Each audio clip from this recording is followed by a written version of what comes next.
ಮಹೇಶ್ ಅವರು ಏನು ಹೇಳ್ತೀರಿ? ಮಹೇಶ್ ಅವರು, ನಿಮ್ಮದೇ ಸರ್ಕಾರ ಸಿಬಿಐ ತನಿಖೆ ಕೊಟ್ಟಿದ್ದು, ಇವತ್ತು ಕನ್ಕ್ಲೂಷನ್ಗೆ ಬಂದಿದೆ, ಅಪರಾಧಿ ವಿನಯ್ ಕುಲಕರ್ಣಿ ಅನ್ನೋದು ಸಾಬೀತಾಗಿದೆ. ಏನಂದ್ರೆ ರಾಜಕಾರಣದ ಒಳಗಡೆ ನೈತಿಕತೆ ಮತ್ತೆ ಮೌಲ್ಯವನ್ನ ಹೇಳಬೇಕಾದಂತ ಒಂದು ರೋಲ್ ಮಾಡೆಲ್ಸ್ ಆಗಿರ್ಬೇಕಾದಂತವರೇ ಕ್ರಿಮಿನಲ್ ಚಟುವಟಿಕೆ ಒಳಗಡೆ ಪಾಲ್ಗೊಂಡ್ರೆ ಏನು ಅಂತೇಳಿ, ಮೊದಲನೇದಾಗಿ ಏನು ಸುವರ್ಣ ನ್ಯೂಸ್ ತನಿಖಾ ವರದಿ ನೀಡೋದ್ರ ಮುಖಾಂತರ ಒಂದು ಮುಚ್ಚಿ ಹೋಗೋ ಪ್ರಕರಣವನ್ನ ಬೆಳಕಿಗೆ ತರುವಂತ ಪ್ರಯತ್ನ ಮಾಡಿದಕ್ಕೆ ನಿಮ್ಗೆ ಅಭಿನಂದನೆಗಳು. ಎರಡನೇ ಮಾತು, ಮುತ್ತಿಗೆ ಅವರು ಮಾತನಾಡ್ತಾವಂತ ಹೇಳಿದ್ರು, ನಾನು ಪ್ರಾಯಶ್ಚಿತ ಅಂತ ಒಂದು ಪದವನ್ನ ಹೇಳಿದ್ರು.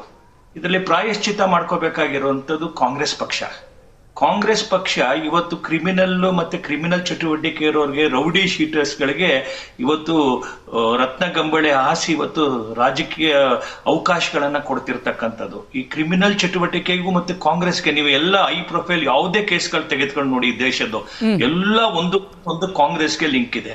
ಅಂದ್ರೆ ನೈತಿಕತೆಗೆ ಮೌಲ್ಯವನ್ನೇ ಕೊಡದೆ ಬರೀ ಚುನಾವಣಾ ರಾಜಕೀಯದಲ್ಲಿ ಗೆಲುವೊಂದೇ ಮಾರ್ಗ ಅಂತ ಭಾವಿಸಿರುವಂತ ಕಾಂಗ್ರೆಸ್ ಇವತ್ತು ಸಾರ್ವಜನಿಕವಾಗಿ ಇವತ್ತು ಕ್ಷಮೆ ಕೇಳಬೇಕು. ತಾವು ತುಂಬಾ ಮಾತನಾಡ್ತಾ ಹೇಳಿದ್ರಿ, ಅವರ ಮನೆಯವರಿಗೆ ಹೇಗೆ ನಿಗಮ ಮಂಡಳಿ ಕೊಟ್ರು, ಹೇಗೆ ಬಿ ಫಾರಂ ಕೊಡ್ತು ಅಂತ.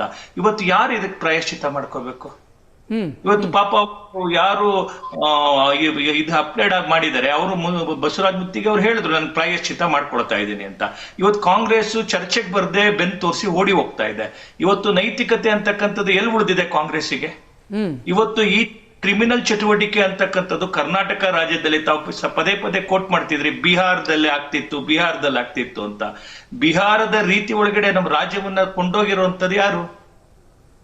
ಇವತ್ತು ಕಾಂಗ್ರೆಸ್ಗೆ ನೈತಿಕತೆ ಅನ್ನೋದು ಇರ್ಬೇಕಲ್ವಾ? ಕಾಂಗ್ರೆಸ್ ಇದ್ರ ಜವಾಬ್ದಾರಿಯಿಂದ ನುಣುಚ್ಕೊಳ್ಳಕ್ಕೆ ಹೇಗೆ ಸಾಧ್ಯ ಇದೆ?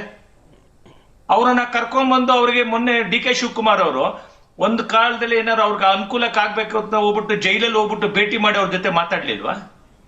ಮತ್ತೆ ಇದಿಷ್ಟಂತಲ್ಲ, ಈ ಇಡೀ ವ್ಯಕ್ತಿಯ ಕ್ರಿಮಿನಲ್ ಚಟುವಟಿಕೆಗಳು ಅವರ ಕಾಲೇಜು ದಿನಗಳಿಂದ ಹಿಡಿದು ಮೊನ್ನೆ ತನಕ ಇನ್ನೊಂದು ಪ್ರಕರಣದೊಳಗಡೆ ಚಿನ್ನ ಕಳ್ಳತನದ ಪ್ರಕರಣದ ತನಕ. ಅಂದ್ರೆ ಈಗೆಲ್ಲ ಒಬ್ಬ MLA ಮಾಡಕ್ ಸಾಧ್ಯನಾ? ನಾಚಿಕೆ ಆಗ್ಬೇಕಲ್ಲ. ಒಬ್ಬ MLA ಅಂತ ಆದಂತವನು ನೂರಾರು ಜನ ಅವ್ರನ್ನ ಅನುಕರಿಸ್ತಾರೆ, ನಾನು ಹೇಗ್ ನಡ್ಕೊಳ್ಬೇಕು ಸಾರ್ವಜನಿಕ ಬದುಕಿನಲ್ಲಿ ಅಂತಕ್ಕಂಥದ್ದು ಒಂದು ಮಿನಿಮಮ್ ಮ್ಯಾನರಿಸಮ್ ಇಲ್ದಿದ್ರೆ ಅದಕ್ಕೊಂದು ರಾಜಕೀಯ ಪಾರ್ಟಿ ಅಂತ ಕರೀತಾರ?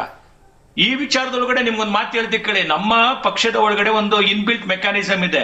ನಾವು ಕಾರ್ಯಕರ್ತರನ್ನ ಚಾರಿತ್ರವನ್ನ ನಿರ್ಮಾಣ ಮಾಡುವಂತ ಕೆಲಸವನ್ನ ಪದೇ 3 ವರ್ಷಕ್ಕೆ ನಮ್ಮ ಕಾರ್ಯಕರ್ತರಿಗೆ ಒಂದು ತರಬೇತಿ ಕೊಡ್ತೀವಿ. ನಾವು ಹೇಗ್ ನಡ್ಕೋಬೇಕು, ಹೇಗ್ ನಡಿಬಾರ್ದು ಅಂತಕ್ಕಂಥದ್ದು. ಇದ್ರ ಮೇಲೂ ತಪ್ಪುಗಳಾಗತ್ತೆ, ನಾ ಇಲ್ಲ ಅಂತ ಹೇಳ್ತಿಲ್ಲ.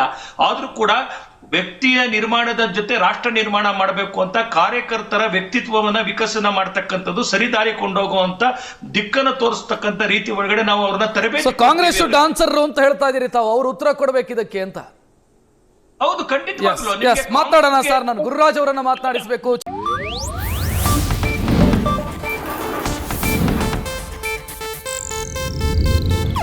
ಇದು ಏಷ್ಯಾನೆಟ್ ನ್ಯೂಸ್ ನೆಟ್ವರ್ಕ್ ಪ್ರಸ್ತುತಿ.